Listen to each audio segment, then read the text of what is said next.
Welcome back. Hello, hello. Hello, Marita. It's good to be with you again. Good to be with you, Angel. Yeah, What are and we for talking about? everyone, sorry. Go ahead. No, I was like, for everyone listening, Marita and I meet like once a month and we record 3 or 4 talks every time. Uh, so just so you know a little bit of the background here. So Yeah. today we're going to start diving into sacred plants, into all the plants are sacred, but like the big one, the one that are really used a lot in ceremonies and all over the world. And today we wanted to start with tobacco. Mm-hmm. Good one start. Yeah, we could do a whole series on tobacco. Yeah. I think one of the important things in these conversations that we're going to have is that, what makes a plant sacred, right? Because the plant kingdom has been around for a very long time and it is in our everyday life. As humans, we consume a lot of plant medicine. There you go, coffee. We're going to do one on those. But yet for us, they're habits or they're habit forming plants or they're gateways or they're just something that we do. And so I hope that in this series, in these small little conversations and pláticas, we can rediscover, what makes things sacred. And tobacco is one of those that's on that edge, right? Of overuse, misuse, abuse. And you find it all over the world. Yet, how can something so addictive be considered sacred? So it's all about relationship. So why don't you start talking about relationship, Angel? Yeah, very often when I think of tobacco, I think of the tabaqueras that I work with because I did tobacco dieta. And I remember at the beginning, the tabaquero was sharing that. So the name for tobacco in Peru is mopacho, Mm-hmm. and it means the doctor. It's the same name for doctor. And he was sharing that when we say tobacco, and maybe people listening today, a lot of people think cigarettes, and cigarettes is not tobacco. It's not a tobacco in its original form. It's hundreds of chemicals that have been added to it. It's not a plant that has been grown and gathered and prepared in sacred ways. It's a product, right? And in fact, tobacco in its original form, when we speak of mopacho, is very healing. Does not create the illnesses that people know with cigarette, like cancer. Tabaqueros don't really get cancer from working with tobacco. And he said that, in fact, the reason that not too many people die from cancer by smoking cigarettes, I mean, some do, but there's a lot of people that don't, is because there's tobacco in it. That all those chemicals are what's creating the pain and the illnesses. But more importantly, I think, and you'll probably find that in all the talks we're going to have around plants, it's like you said, Marita, relationship. And I've always had tobacco on the altar as long as I can remember. My first ceremonies, I've always seen medicine people smoking tobacco, using tobacco for prayer. But then I think maybe 10 years ago, I was in a ceremony and the spirit of tobacco came to me. It was this tall, green man type, looked like a man, but he was covered with tobacco leaves. um, and he came to me and he said, "We need to have a good relationship. I want to have a sacred relationship with you." And that's what led me to find a tabaquero first, and then tabaquero, and then doing tobacco dieta. And it was only during my first tobacco dieta where the process is to drink a tobacco tea, a decoction, every evening for a whole week for 7 days, that I started to understand tobacco. And why is it such a sacred plant to so many people around the world? And one of the main teaching that tobacco brought to me was that he was the connector to all the plant kingdom, to all the prayers. You know, in many plants, they have their identity, they have their spirit, their psychology, their intelligence. But tobacco, in many ways, my teacher always said, well, he kind of sit a little bit above the others. He's a little bit different because he doesn't really try to show off who he is. He tries to connect you to something else. So it's a bit like the internet, the web of spirit. It connects you to the creator, directly to the creator. And that's why it has such a special relationship. And so I dive into that relationship with tobacco, and then I realized that when we light up that tobacco, or when we drink that tobacco, or where we use tobacco on smoke on people, what is really important is what we are thinking in that moment, our prayer in that moment. And my teacher always say, when you light up a sacred tobacco, when you light up mopacho in ceremony or during the day or for a prayer, make sure your mind is very clear. The moment you light it up, whatever is there is what's being broadcast to the creator. And so if it's fear, if it's anger, if it's despair, uneasiness, that's really what's coming into that smoke. And so for me, tobacco over the years, it's like this sacred relationship. You are going to show up for me in putting me in connection to the creator, but I have to show up for you to be a sacred being in that moment. Meaning to remember my sacredness, to remember the power of my mind, the power of my action. And in order to create that level of connection between your sacredness and mine, I need to align myself. So the process of lighting it up beyond the prayer that is going to come is a process of remembering our sacredness. And I think tobacco really teaches that for me, and it's really important. And then it translates into every other encounters, every other plants, every other gathering and foraging and activities, right? But the tobacco is kind of the master teacher of sacred relationship to spirit, to creator, and to God. Yeah, he definitely an ambassador.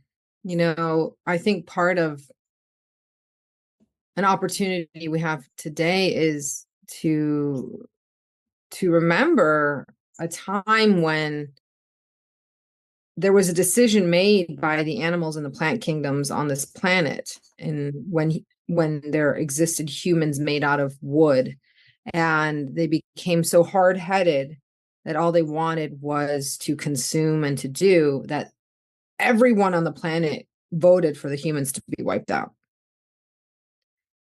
They're like, no, they're destroying everything. And look at where we are, right? And it was in, you know, some were saved in the story of the ant people taking us in again and cinching up their waists a little bit more so that they could feed us while there was blood. You know, when we emerged again, and of course the plant kingdom was the first to adapt again because they've been here some of the longest other than the minerals.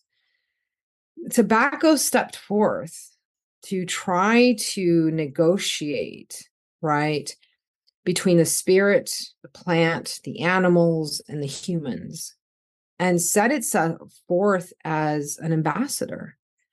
And it was this gift because they saw that humans had a tendency to forget. We forget really easily. And if we don't see something, we don't believe in it. And so hence came tobacco as smoke medicina, as a gift to be able to remind us, because even its notion, right, when its notion of being smoked, right, in the bowl, in the sacred universe where you keep it, right, in the pipe, right, that contains Mother Earth, right, and as you put it in there, the act is of remembrance, and you're putting in prayers because it's prayers, and then you see those prayers reach up to the heavens so that you can see above as below, as I plant this seed of prayer, right? That's why you have to be so clear. As I connect to all parts of myself as I pray.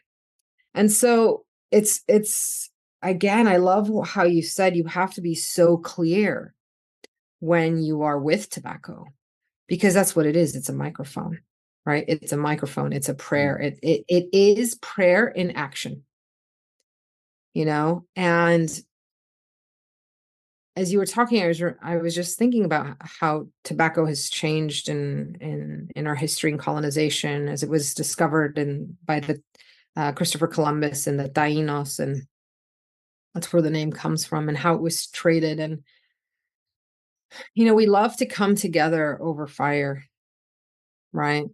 We do. And here's an opportunity that tobacco represented to bring fire back, to try to bring community. That's why when we smoke together. Right. And so part of also, a disruption has been when people are smoking in modern society tobacco alone. Right. It's their thing. It's not, it's for everyone. It's to be shared. Right. It's for prayers to open up our hearts. And you saw that, I was thinking in the worlds, wars, people trading, during wartime and gathering. It was the one thing that brought them together. It was that one thing to bring peace in a moment, right? It was what they went to for comfort when they were close to death, when they were with death 24/7. That's who they went to. That and coffee, right? Two plants to help you at death's door. How powerful is that? Right? We forget that because we are monkeys and we're so habit forming of creatures that we forget that our instinct is to connect to the plant kingdom. Because the plant kingdom and all the plants that we're going to talk about, in their essence, are healers and teachers. They just are. It's Mother Earth's expression of something that can be a poison or something that can heal. Right? She grows that on her body. And so I think we have such a beautiful opportunity to reimagine tobacco in our lives, right? Reimagine the possibility of what prayer is. Whether you are a traditional carrier of the pipe or not, I come from being a carrier of the pipe, or you use tobacco in other ways. This is really, I think, a call. I'm calling you all. This is the time for great prayer. And this is the time to share our tobacco and to make sure that when we are in its presence, we are clear of our prayer, which can also include our grief. Be honest about your grief, the grief that is happening right now. And communicate that grief, not to get hung up on it, but to release it. Because grief and love, right, are together, right? We grieve things that we love. When we're in pain, it's because we're in a process of transfiguration. And so I think tobacco, even though people are going for the flashy medicines, right, is a medicina that has been with us as a gift from Creator for communication. And I really hope that we can find in these times a way to reconnect to that, knowing that sacredness comes not just from an intention, but from listening. Can you listen? Right? Can you be received? Sacredness is vulnerability. To be sacred is to be vulnerable in your action and your inaction, and to take accountability of that. To know yourself as deeply as possible, the good things, the bad things, everything in between. And so then when you approach, right, because you said you have to know yourself. Tobacco expects you to know your prayer, because we are supposed to be prayer. We are prayer in action. We are hope. Humans are hope and gratitude at their core vibration. And so if we can approach with that heart, with that humility, of teach me. I have forgotten. Help me remember. Help me remember how to pray so that I can go beyond seeing is believing and keep that smoke in my heart. I'll tell one last story and then you can finish this off for us today. But there was a time where pipe carriers, the way that they prayed, and there's different ways of praying with the pipe, but they only would take it to 3 parts of their body, their words, their heart, their minds, to be like the smoke, clear, to be clear. And there was a time of great war and colonization, right?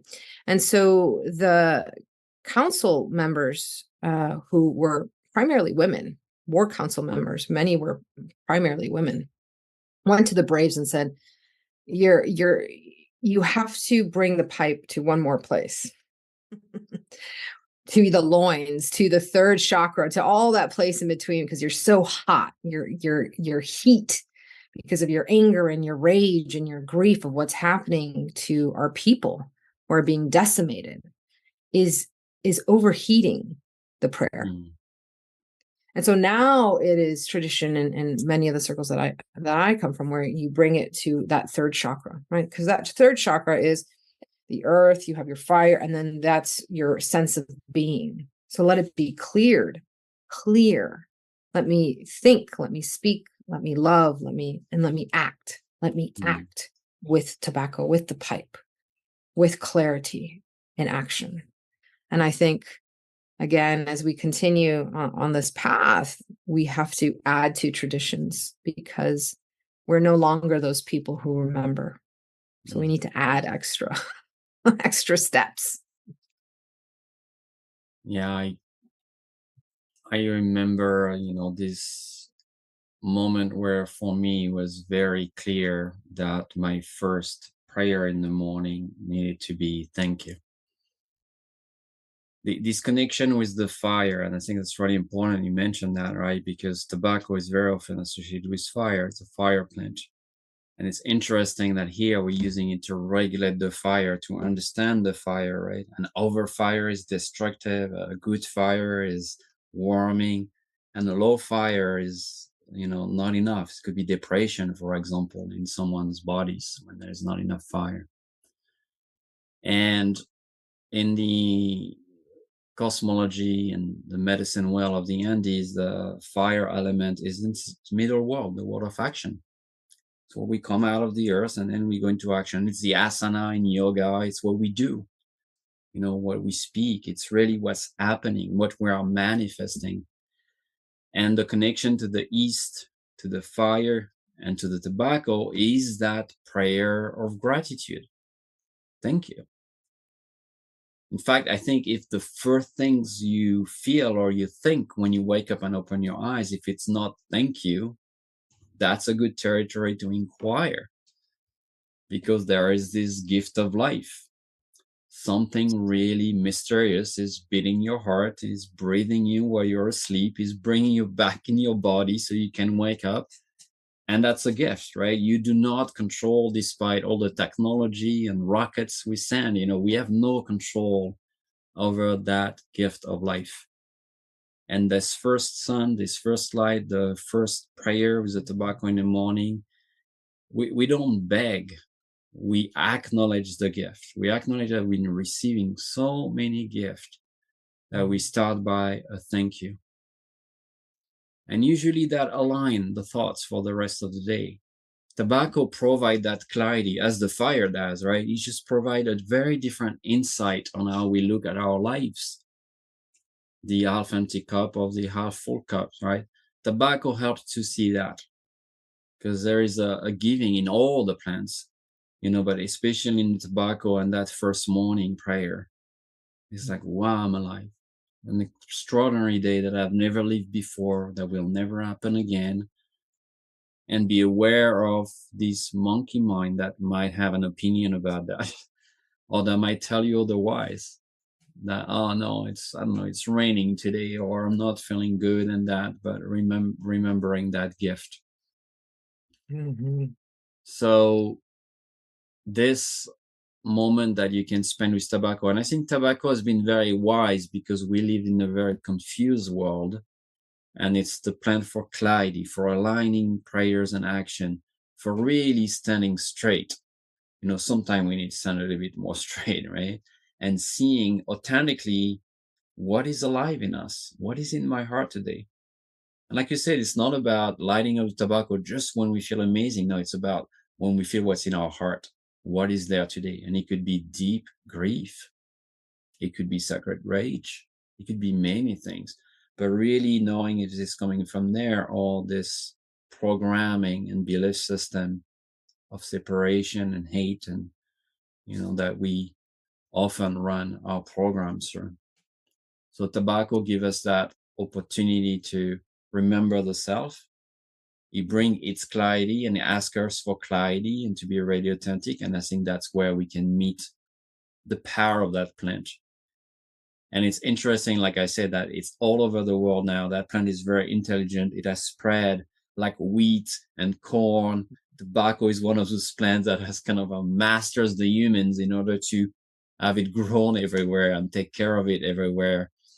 But now it's time not just to have it accessible everywhere, but to remember the sacred connection to it. And there's a huge step going from tobacco's connection to it that we have with it to sacred tobacco relationship. And even if there is smokers, I'm thinking of people smoking cigarettes or things like that, know that you have a relationship with it. It's maybe not a sacred relationship, and that's where the inquiry can be. But no, don't shame yourself, but like start to inquire. Wow, I have this friend visiting me a few times a day. How has been my really relationship with it? Am I using this for not feeling or escaping or relaxing? What am I giving back? And is it the right form that I'm using? Is it a happy tobacco, or is it tobacco that has been, not really treated properly? Because that's at the end what you're taking in. Where is that is what you're going to take in. And very often, once you start just even opening the inquiry, the prayer towards that sacred relationship, your relationship with it will change. And you might get to a different form, to a different relationship to it, and start seeing it as potentially an ally in your life than something that is bad because it's written on the package, right? So returning to the mopacho, to the doctor. What kind of doctor am I walking in right now? Am I authentic to my doctor? If you go see a doctor and you don't really tell him what's going on, it's going to be hard for him to help you. Yeah, Right? well, as we know, all the doctor shows, what is it? House, everybody lies, Exactly.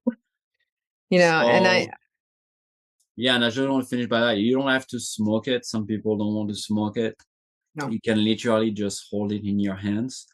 In my tradition, we hold it in the left hand, in the feminine side, the God side, that's the heart hand, and just using it on your altar or as a prayer, as a conduct for prayer.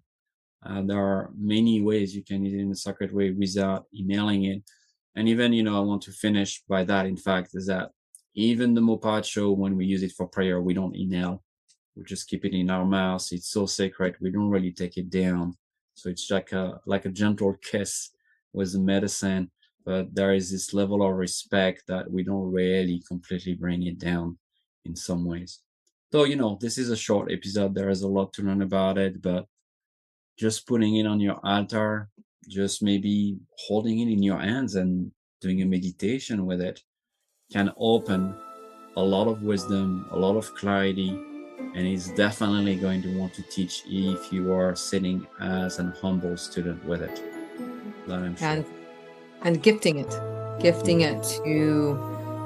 Pachamama, to plants, to other beings. It's a sacred way of how we gift as well. So it was a gift to us.